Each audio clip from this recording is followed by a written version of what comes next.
Hi everyone, welcome back to the Veg Mama. Happy holidays. Today I'm prepping for a Christmas party for tomorrow. So I'll be making empanadas, and today I'm prepping for the filling for these yummy delicious empanadas. I'm going to use 2 cloves of garlic, which I've peeled, and I'll be chopping that up. 3 pretty large red potatoes, any kind of potatoes really. I'm just using red potatoes because you don't have to peel them. 3 plum tomatoes or whatever tomatoes you have, some cilantro, and green pepper. Alright, so right now I'm just gonna start chopping all my vegetables and we'll take it from there. This is gonna be about a 1/4 cup of cilantro, and I'm just gonna chop it really nice.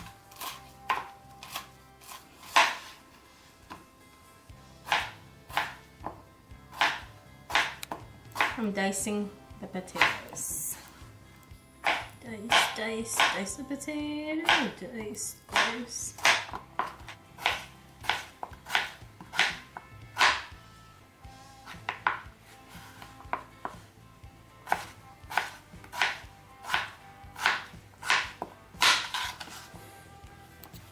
Finish peeling the potatoes. There's some cilantro on there, don't mind that.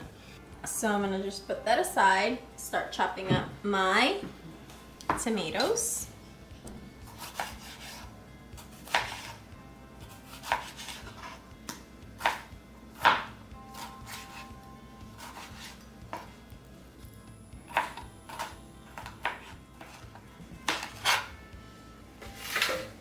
I forgot to add that you also need a half an onion. You don't really have to use an onion because you're going to use sofrito, which has an onion in it, but I like to add a little more onion just to add more flavor. This is a sweet onion, so just a half of a sweet onion, and just chop it up.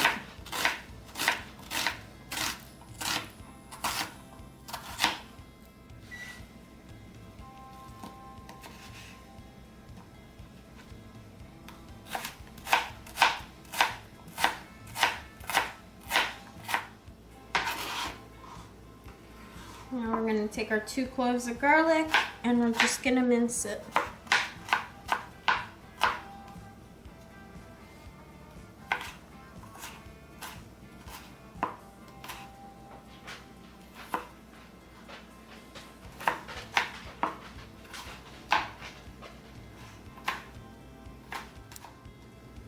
Last is our pepper.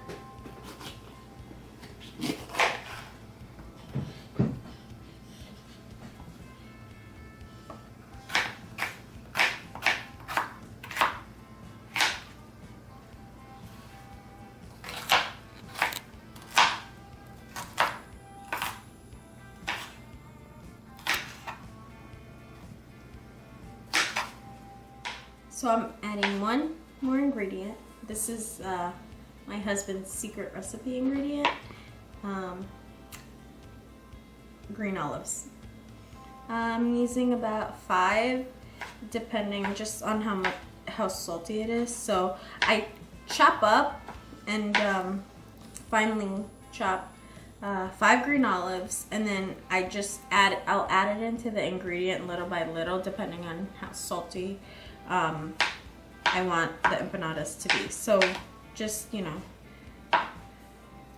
I may not use all of it. You're gonna need a box of graham crumbles. I use Lightlife, you can use other brands. This is my go-to. This is the closest thing to meat. You're also gonna need sofrito. You can watch, I have a recipe, so just click on my page, and under my videos you'll see a recipe for sofrito. Super easy, super quick. And I use a little vegetable broth so that my empanadas don't dry out, because remember, we're not using ground beef, so it does dry out because it doesn't have that natural fat, the animal fat from. Alright, so I heated up my pan to medium heat. You wait till your pan is at medium heat. Also my potatoes, this is just a trick I use. You saw me soak it in water, and I put it in the microwave for 4.5 to 5 minutes just to let it cook a little bit more, just so it starts cooking and it's not frying for a really long time. Alright, so our pan is heated up. We're gonna take some olive oil and just heat our pan up, and you're just gonna fill it up until it covers the skillet. Alright, it's hot. Now we're going to take our onions, add it in slowly and carefully because it's very hot.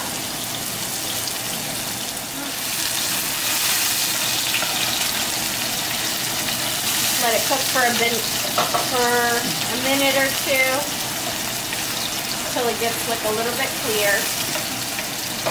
Then we'll add our garlic.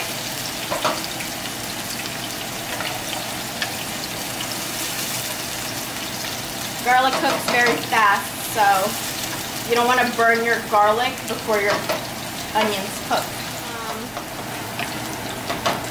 Now we add it.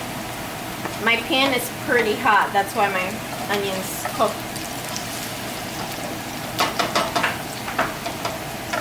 So we do that. After we add our garlic, we're going to add our sofrito.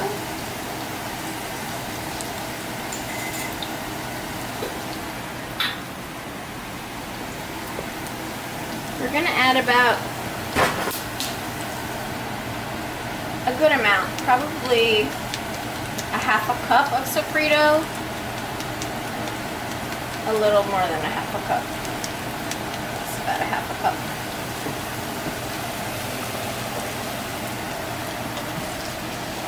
Gonna let it cook for a minute.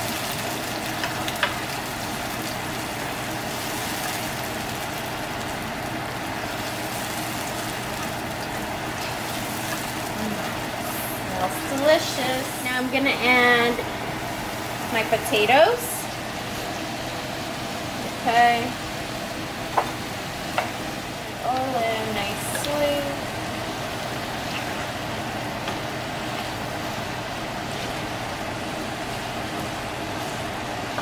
And so do you see how the potatoes are, you can already see how it's drying out because potatoes are very starchy, so it absorbs any kind of liquid that it touches, like the oils and everything. It's already starting to absorb it. So this is the time where I add just a little bit of vegetable broth. So I'm just going to take a little bit of vegetable broth and add it in. Okay. And now we'll cook our potatoes for about 5 minutes covered. Okay?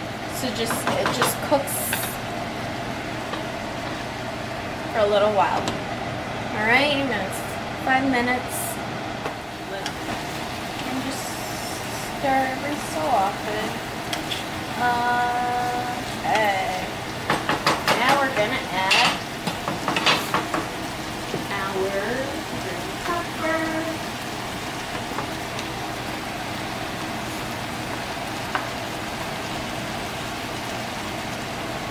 Tomato.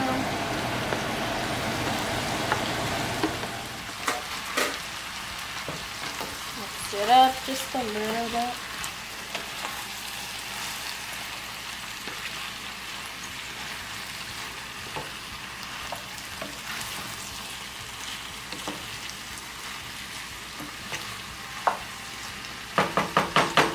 Okay, cover it, give it a few minutes, check on it every so often, mix it up a little bit once in a while. Then once your vegetables start to, your tomatoes start, cooking through and get soft, you add your ground crumbles. So now my tomatoes are starting to cook through and the peppers are starting to soften a little bit. I'm going to add my crumbles, and it looks like my potatoes are actually pretty cooked through. Here are my crumbles, and all I'm gonna do is just take it and start crumbling it over. I'm just gonna lower my heat a little.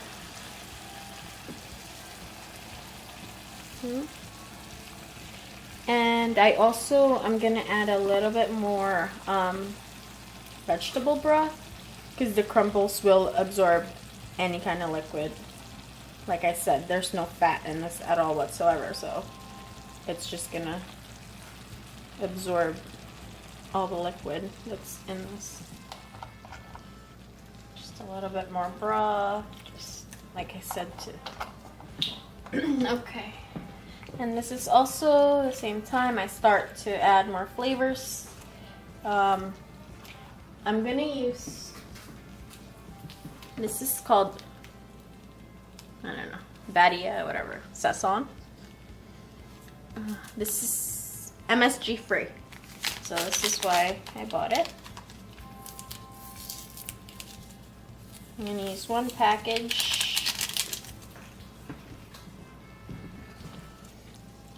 That, mix it a little bit.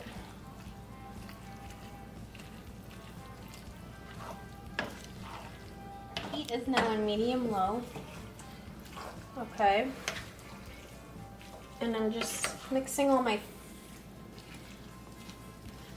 ingredients and adding flavors. I added a little bit more cumin, just to add some warmth. That's when you taste your food.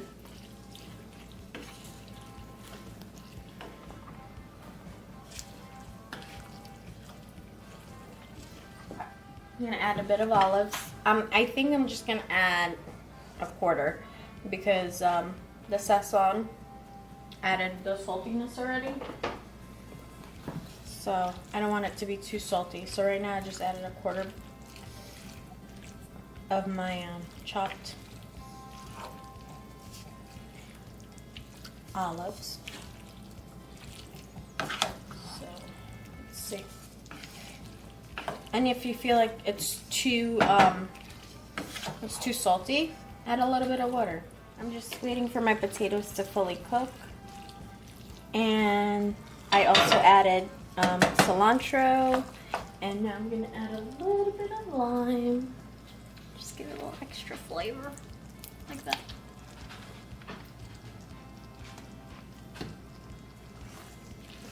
And that's it.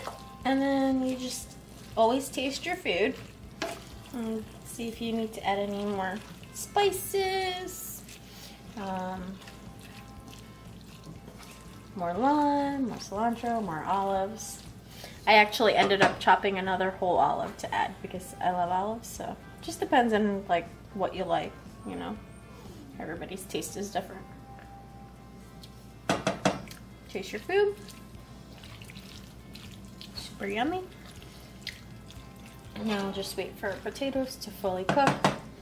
Give it another 5 minutes and we're done. And that's the prep. And then next I'll show you how to roll out your empanada dough and fry them. Alrighty, so now that we've pre-made our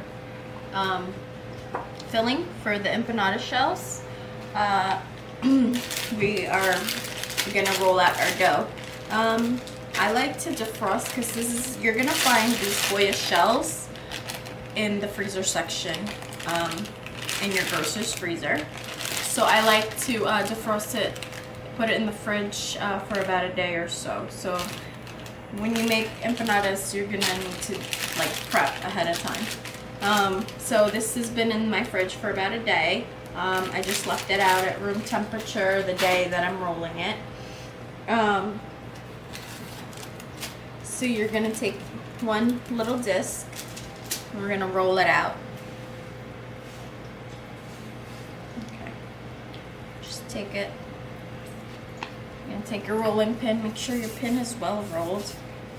I mean well floured. Sorry. And you're just gonna roll it out a little, like so. You don't want it too thin because then it's just, your filling is just gonna fall apart and it's not gonna be a good thing.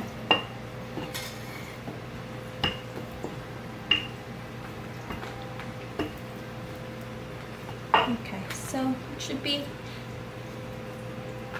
this size. Now I'm gonna add my filling. Here it is. You don't want to overstuff it, all right? Because then you're gonna have a bigger problem. So just like that, okay?